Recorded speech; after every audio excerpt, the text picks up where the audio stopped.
બીજા ગામથી આવ્યા હોય? અચ્છા, કયા કયા ગામથી? ખેરવાડા. તો ભેગું જ છે ને, સેમાડો જ છે તમારો. એડવાની અંદર હમણાં જ જેમણે ભાષણ કર્યું અને કોલેજિયન જેવા લાગે, હજી કોલેજ કરતા એવા ધારાસભ્ય વાવના અને શ્રી સ્વરૂપજીભાઈ ઠાકોર, એમણે પોતાના વિસ્તારની અંદર પણ ચૂંટાયા પછી એકદમ વિકાસની યાત્રાને આગળ વધારી છે. ગામે ગામ પ્રવાસ કરીને નર્મદાના પાણી માટે બાકી ખૂબ સરસ સક્રિયતાપૂર્વક કામ કરી રહ્યા છે. તમારા બધા આગેવાનો, બધાનું નામ ના બોલું ચાલે ને? મદનલાલ, તમારા દાનાભાઈનું બેનું બોલવું પડે અત્યંત. આ તો કુવા ગણા ને બી, એટલા માટે.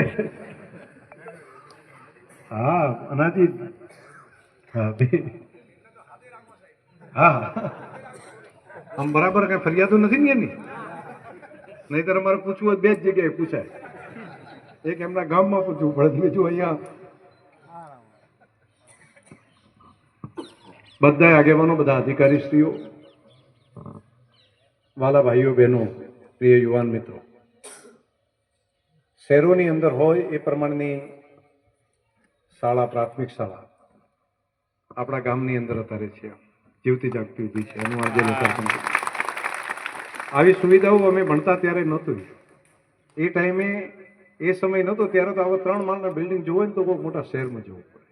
અને અહીંયા અત્યારે આપણા ગામની અંદર ગણતરીના સમયની અંદર આજે બિલ્ડિંગ આપણે ત્યાં ઊભું થઈ ગયું છે. આપણા દીકરા દીકરી પણ શહેરમાં શિક્ષણ મેળવે એ પ્રમાણની સુવિધા અહીંયા હોય તો આવતી પેઢી આપણા બધાની સુખી થાય.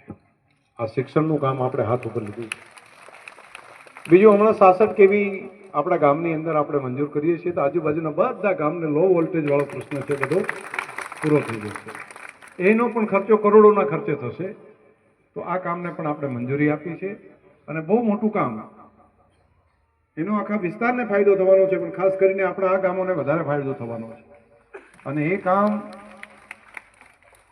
આપણે બધાની માંગણી હતી કે આ વિસ્તારમાં નર્મદાના પાણીથી તળાવ ભરાય તો આપણે આખો વિસ્તાર સુખી થાય, એવી માંગણી વર્ષોથી, દસકાઓથી આપણે બધા માંગણી કરતા હતા.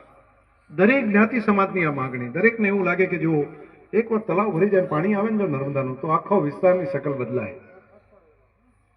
ગઈકાલે જ ટેન્ડર એના પડી ગયા છે. આજના સભામાં પણ બધે જાહેરાતો બધે પહોંચી ગઈ છે. 1000 કરોડ રૂપિયાના ખર્ચે આ કામ મંજૂર કરી દીધું છે. 2 વર્ષના સમયગાળાની અંદર આ કામ પૂરું કરીને અહીંના તળાવ ભરવા માટેની યોજના. અને એમાંય આપણા ગામનું સદભાગ્ય છે કે આજુબાજુમાંથી પાઇપ નીકળવાની. તો આપણે આખો વિસ્તાર ખૂબ આવનારા સમયની અંદર ખૂબ પ્રગતિવાળો થશે. દરેકનું કલ્યાણ થાય, દરેકનું ભલું થાય. એના માટે જેટલી મહેનત થાય એટલી રાત દિવસ હાથ ઉપર લીધી છે. અહીંયા ગામ માટે આવ્યા પછી કેટલાક કામો અમે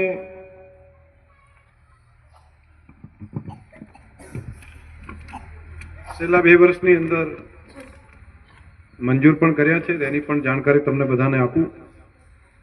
એક માળી સમાજ સ્મશાનની દિવાલ, એના માટે 4 લાખ રૂપિયા એક મંજૂર કર્યા છે. એક સુમેરપુરી બાપુની જગ્યાની બાજુમાં દિવાલ, એના માટે 3 લાખ રૂપિયા એના મંજૂર કર્યા છે. એક પ્રાથમિક શાળામાં અહીંયા પ્રાર્થના ખંડ માટે પણ 4 લાખ રૂપિયા મંજૂર કર્યા છે. આજે હું અહીંયા ફરી પાછો આજે આવ્યો છું તો બીજા પણ વિકાસના કામ માટે 5 લાખ રૂપિયાની તમને બધાને જાણકારી. એમાં ગામે નક્કી કરવાનું છે શું કામ કરવું છે, તમે બધા ભેગા મળીને નક્કી કરજો.